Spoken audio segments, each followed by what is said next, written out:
శ్రీ గోమాత్రే నమః.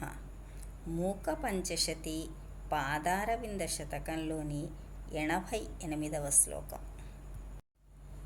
వహన్నప్యశ్రాంతం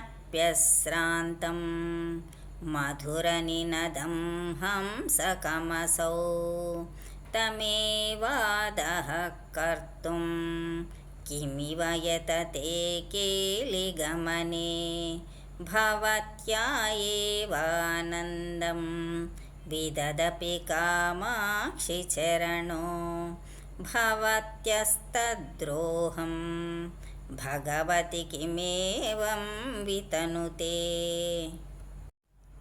ఓ కామాక్షిదేవి, నీ పాదాలపై ఉన్న నూపురాలు మధుర నినాదంతో ఎల్లప్పుడూ నిన్ను అనుసరిస్తూ ఉంటాయి. అయితే నీవు లీలగా నడిచేటప్పుడు అవి నీ పాదాలను కిందికి లాగుతున్నట్లుగా అనిపిస్తున్నాయి. నీ పాదాలు భవుడికి అపారమైన ఆనందాన్ని ఇస్తాయి. అటువంటి నీ పాదాలను అడ్డుకోవడం వల్ల శివ ఆనందానికి విఘాతం కలిగించినట్లుగా అనిపిస్తుంది మాకు. ఇది మూపురాల యొక్క స్వభావమా లేక నీ లీలా మహిమలో ఒక విశేషమా ఏదో తెలియడం లేదు తల్లి.